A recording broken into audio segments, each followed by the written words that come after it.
അസ്സലാമലൈക്കും, welcome back.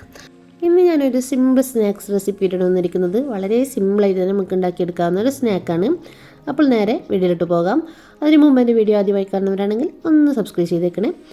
അപ്പോൾ ഇതിനു വേണ്ടി ഞാനിപ്പോൾ ഇവിടെ ഒരു 2 വലിയ സവാളയാണ് എടുത്തിട്ടുള്ളത്. 2 വലുത്, ഇപ്പോൾ സാധാരണ മീഡിയം സൈസിലാണെങ്കിൽ ഒരു 3 സവാള എടുക്കുക. ഞാനിപ്പോൾ ഇവിടെ 2 സവാളയാണ് എടുത്തിട്ടുള്ളത്. അത് വലുതാണ്. എന്നിട്ട് അതൊന്ന് ഞാൻ ചോപ്പ് ചെയ്തെടുക്കുന്നുണ്ട്.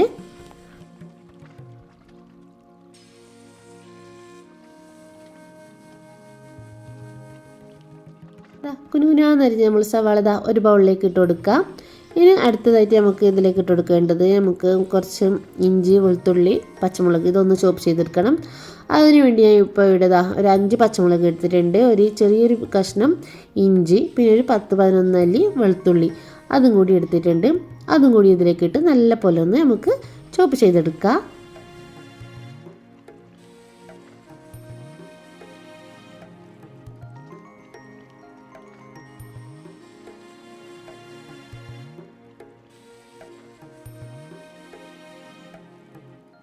ചോപ്പ് ചെയ്ത് വെച്ച ഈ സവാളയും ഈ നമ്മുടെ പച്ചമുളക് ഇഞ്ചിൻ്റെത് പേസ്റ്റ് ഒന്ന് നമുക്ക് ഒരു സൈഡിലോട്ട് മാറ്റി വെക്കാം.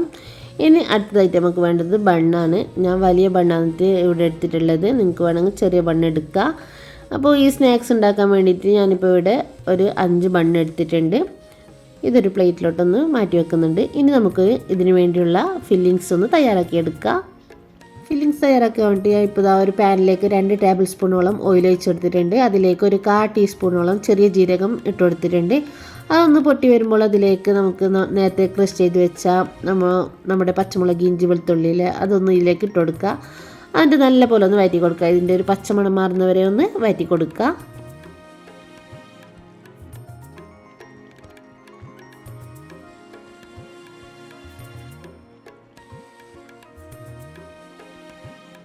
ഇതിനൊരു പച്ചമുളക് മാറി വരുന്ന ആ ടൈമിൽ നമുക്ക് ഇതിലേക്ക് സവാള ചേർത്ത് കൊടുക്കാം. ഞാൻ നേരത്തെ ചോപ്പ് ചെയ്ത് വെച്ച സവാള ഇതിലേക്ക് ഇട്ട് കൊടുക്കാം.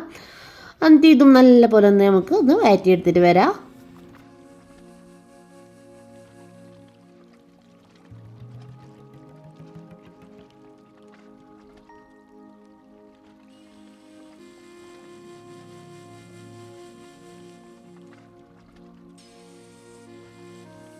അങ്ങനെ സവാളയൊക്കെ നല്ല പോലെ ഒന്ന് വഴന്നു വന്നിട്ടുണ്ട്. ഇനി ഇതിലേക്ക് കുറച്ച് മസാലപ്പൊടികളൊക്കെ ചേർത്ത് കൊടുക്കാനുണ്ട്. 1/2 ടീസ്പൂൺ ചില്ലി പൗഡർ ചേർത്ത് കൊടുക്കുന്നുണ്ട്. അതുപോലെ തന്നെ ഒരു 1/4 ടീസ്പൂൺ മഞ്ഞൾപ്പൊടി ചേർത്ത് കൊടുക്കുന്നുണ്ട്. പിന്നെ അതുപോലെ തന്നെ ഒരു 1/2 ടീസ്പൂണോളം ചിക്കൻ മസാലയും കൂടി ഇതിലേക്ക് ചേർത്ത് കൊടുക്കുന്നുണ്ട്. പിന്നെ ഇതിലേക്ക് ചേർത്ത് കൊടുക്കേണ്ടത് ഒരു 1/2 ടീസ്പൂൺ കുരുമുളക് പൊടിയാണ്. ഇതെല്ലാം കൂടി ചേർത്ത് നല്ല പോലെ ഒന്ന് വഴറ്റി കൊടുക്കാം. പിന്നെ നിങ്ങൾക്ക് വേണമെന്നുണ്ടെങ്കിൽ ഇതിലേക്ക് ഒരു 1/4 ടീസ്പൂണോളം ഗരം മസാലയും കൂടി ചേർത്ത് കൊടുക്കാം. ഞാനിപ്പോൾ ഇവിടെ ചിക്കൻ മസാലയും അതുപോലെ തന്നെ ചെറിയ ജീരകം കൂടി ഇതിലേക്ക് ഇട്ട് കൊടുത്തിട്ടുണ്ടല്ലോ, അതുകൊണ്ട് ഞാൻ ഗരം മസാല ഇതിലേക്ക് ഇടുന്നില്ല. നിങ്ങൾക്ക് ആവശ്യമുണ്ടെങ്കിൽ ഇതിലേക്ക് ഒരു 1/4 ടീസ്പൂണോളം ചേർത്ത് കൊടുക്കുക. ഓവർ മസാലയെങ്കിൽ മസാലേൻ്റെ ടേസ്റ്റ് മാറിപ്പോവും. അതുകൊണ്ട് ഇതുപോലെ ഒന്ന് ചേർത്ത് കൊടുക്കുക. എന്നിട്ട് നല്ല പോലെ ഒന്ന് വഴറ്റി കൊടുക്കുക. ഇനി ഇതിലേക്ക് ആവശ്യത്തിനുള്ള ഉപ്പും കൂടി ഒന്ന് ചേർത്ത് കൊടുക്കുന്നുണ്ട്. ഉപ്പും കൂടി ചേർത്ത് നല്ല പോലെ ഒന്ന് വീണ്ടും ഒരു മിനിറ്റ് കൂടി ഒന്ന് വഴറ്റി കൊടുക്കുക. ഇനി ലാസ്റ്റായിട്ട് ഇതിലേക്ക് കുറച്ച് മല്ലിയിലയും കൂടി ചേർത്ത് കൊടുക്കാനുണ്ട്. മല്ലിയിലയും കൂടി ഇതിലേക്ക് ഞാൻ കുറച്ച് ചേർത്ത് കൊടുക്കുന്നുണ്ട്. ഞാനൊരു 1/4 കപ്പ് മല്ലിയിലയും കൂടി ഇതിലേക്ക് ചേർത്ത് കൊടുക്കുന്നുണ്ട്. ഇതെല്ലാം കൂടി നല്ല പോലെ ഒന്ന് വഴറ്റി കൊടുക്കാം. അതിനുശേഷം നമുക്കൊന്ന് ഫ്ലെയിം ഒന്ന് ഓഫ് ചെയ്യാം.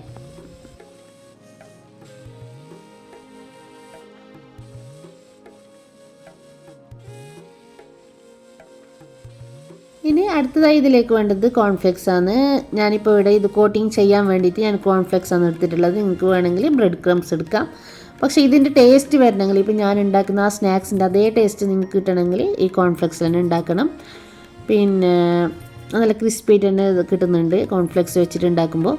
അതുകൊണ്ടാണ് ഞാൻ കോൺഫ്ലെക്സ് എടുത്തിട്ടുള്ളത്. എന്നിട്ട് ഇതൊന്ന് കൈ കൊണ്ട് നല്ല പോലെ ഒന്ന് പൊടിച്ചെടുക്കാം. മിക്സിയിലിട്ടിട്ടൊന്നും ക്രഷ് ചെയ്തെടുക്കേണ്ട ആവശ്യമില്ല. കൈ കൊണ്ടൊന്ന് ജസ്റ്റ് പൊടിച്ചെടുത്താൽ മതി. ഓവറായിട്ട് പൊടിച്ചെടുക്കേണ്ട ആവശ്യമില്ല.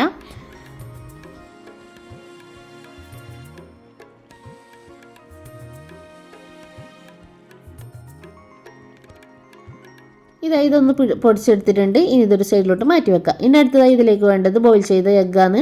ഞാനിപ്പോൾ ഇവിടെ ഒരു 7 പീസ് എഗ്ഗ് എടുത്തിട്ടുണ്ട്. അതൊരു സൈഡിലോട്ട് മാറ്റി വെച്ചിട്ടുണ്ട്.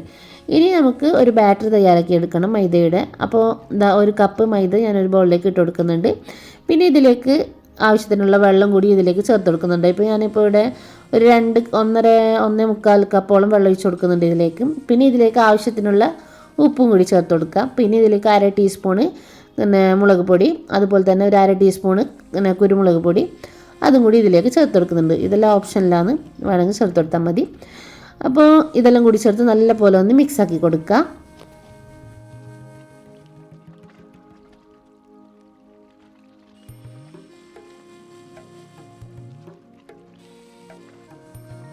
ഈ മൈദയുടെ ബാറ്റർ ഓവർ ലൂസ് ആകാൻ പാടില്ല, ഓവർ തിക്കാകാൻ പാടില്ല. നമ്മുടെ ആ ബണ്ണിലേക്ക് പിടിക്കുന്ന മാതിരിയാണ്. അതായത് ഇപ്പോൾ ഓവർ ലൂസ് ആയെങ്കിൽ അതിലേക്ക് പിടിക്കില്ല, പിന്നെ നമുക്ക് കോട്ടിങ് ചെയ്യാനുള്ള ബുദ്ധിമുട്ടാവും. ഓവർ തിക്കാനും പാടില്ല. അപ്പോൾ അതിൻ്റെ രണ്ടിൻ്റെ അടുക്കുള്ള ഒരിതാണ്. അപ്പോൾ ഇതാ നമ്മുടെ ബാറ്റർ ഒന്ന് റെഡിയാക്കി എടുത്തിട്ടുണ്ട്.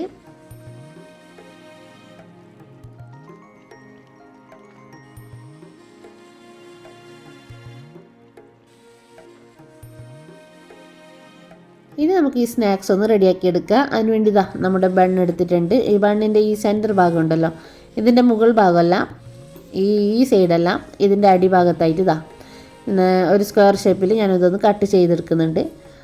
നിങ്ങൾക്ക് ഇഷ്ടമാണെങ്കിൽ റൗണ്ടിൽ കട്ട് ചെയ്യാം. പക്ഷേ സ്ക്വയറിൽ കട്ട് ചെയ്തെങ്കിലേ നമുക്ക് എഗ്ഗിൻ്റെ ഈ ഭാഗം അതിലേക്ക് വെക്കാൻ പറ്റത്തുള്ളൂ. നല്ലപോലെ ഒന്ന് ഫില്ലിങ്സും അതിൻ്റെ ഉള്ളിൽ ഫില്ലാക്കിയിട്ട് കൊടുക്കണമല്ലോ.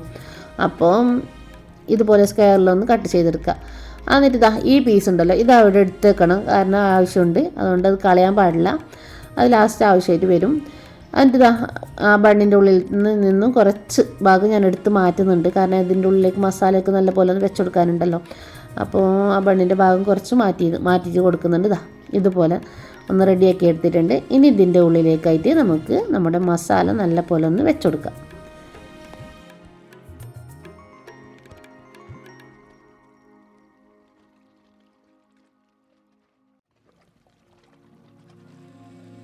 ഇതുപോലെ ഫസ്റ്റ് മസാല വെച്ച് കൊടുക്കുക. ആദ്യം മസാലയാണ് വെച്ച് കൊടുക്കേണ്ടത്. ഞാനിപ്പോൾ ഇവിടെ 2 ടീസ്പൂണോളം ഞാൻ മസാല വെച്ച് കൊടുക്കുന്നുണ്ട്. നിങ്ങൾക്ക് വേണമെങ്കിൽ കൂടുതൽ വേണമെന്നുണ്ടെങ്കിൽ കൂടുതൽ വെച്ച് കൊടുക്കാം. ഞാനിപ്പോൾ ഇവിടെ 2 ടീസ്പൂണോളം മസാല ഇട്ട് കൊടുത്തിട്ടുണ്ട്. അതിനുശേഷം എഗ്ഗിൻ്റെ പീസ് ഇങ്ങനെയല്ല വെക്കേണ്ടത്, തിരിച്ചിട്ട് ഇട്ട് കൊടുക്കണം. ഇതുപോലെ ഒന്ന് വെച്ച് കൊടുക്കുക. അതിനുശേഷം നമുക്ക് നേരത്തെ മാറ്റി വെച്ച ആ പീസ് ഉണ്ടല്ലോ, ആ പീസ് ഇതുപോലെ മൈദയുടെ ആ ബാറ്ററിലേക്കൊന്ന് ഡിപ്പ് ചെയ്തെടുക്കുക. അതിനുശേഷം ഇതിലേക്കൊന്ന് പ്രസ്സാക്കി കൊടുക്കുക. ആ കട്ടാക്കിയ ഭാഗത്ത് തന്നെ ഫിറ്റാക്കി കൊടുത്താൽ മതി. ഇതുപോലെ നല്ല പോലെ ഒന്ന് പ്രസ്സാക്കി കൊടുക്കണം. പ്രസ്സാക്കുന്ന ആ ടൈമിൽ നമ്മുടെ അടിഭാഗം ഒന്ന് പിടിച്ചെടുക്കണം, അല്ലെങ്കിൽ പുറത്തെ കൂടിയിട്ട് വരും. ഇതുപോലെ. അപ്പോൾ ഒന്ന് പ്രസ്സാക്കുമ്പോൾ ഇതൊന്ന് ശ്രദ്ധിക്കണം. ഓവറായിട്ട് പ്രസ്സാക്കുമ്പോൾ അടിഭാഗം ഒന്ന് പിടിച്ചിട്ട് പ്രസ്സാക്കിയാൽ മതി. അങ്ങനെ ഇതൊന്ന് ചെയ്ത പോലെ തന്നെ നമുക്ക് മറ്റതും കൂടി ഒന്ന് ചെയ്തെടുക്കാം.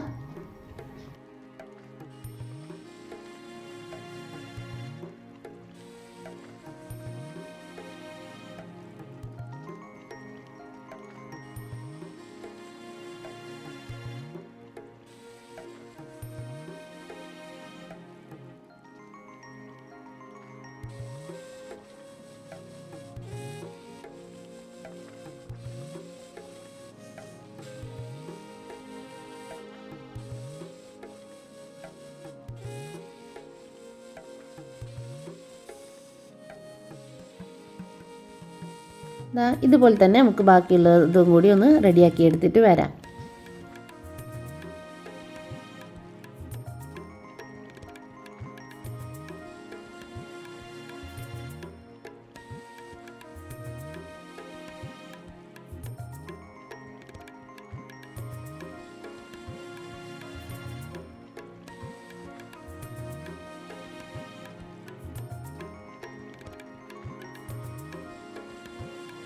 അങ്ങനെ നമ്മുടെ ബൺസിലെല്ലാം നല്ല പോലെ ഒന്ന് മസാലയൊക്കെ നല്ല പോലെ ഒന്ന് ഫില്ലാക്കി കൊടുത്തിട്ടുണ്ട്.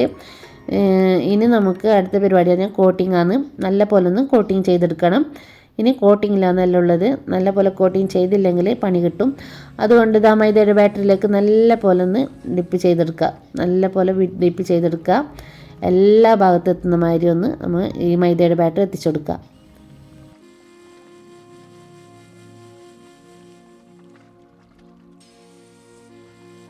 ഇനി നമ്മൾ നേരത്തെ പൊടിച്ച് വെച്ച കോൺഫ്ലെക്സ് ഉണ്ടല്ലോ, അതിലേക്ക് ഇട്ട് കൊടുക്കുക. എന്നിട്ട് നല്ല പോലെ ഒന്ന് കോട്ടിങ് ചെയ്തെടുക്കുക. ഇതുപോലെ നല്ല പോലെ കോട്ടിങ് ചെയ്തെടുക്കണം.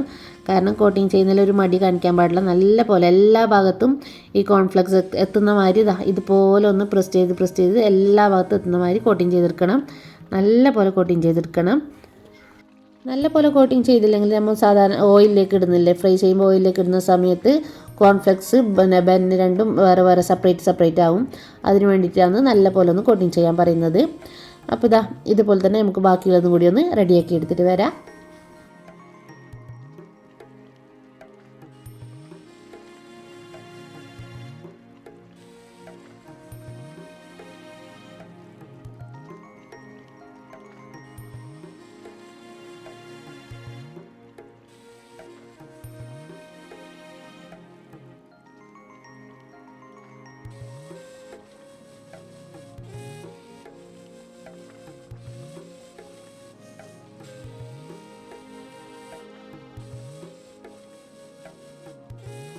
അങ്ങനെ കോട്ടിംഗ് ഒക്കെ കഴിഞ്ഞിട്ടുണ്ട്.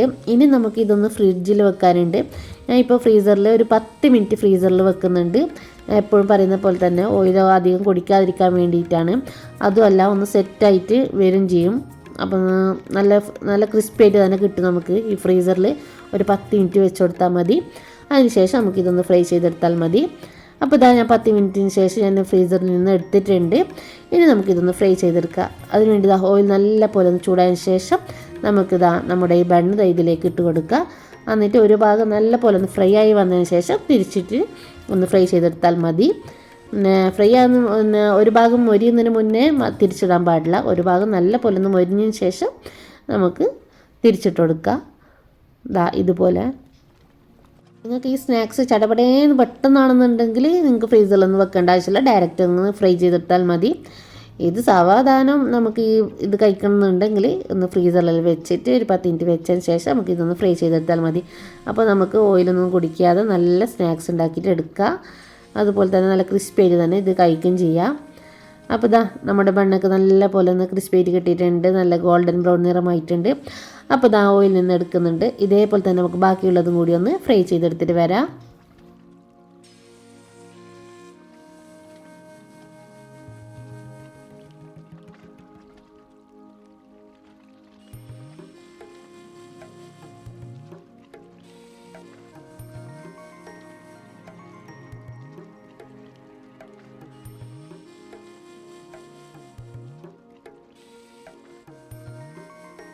അങ്ങനെ നമ്മുടെ വളരെ സിമ്പിളും അതുപോലെ തന്നെ നല്ല ടേസ്റ്റിയുമായ നമ്മുടെ ബൺ സ്നാക്സ് റെഡി ആയിട്ടുണ്ട്.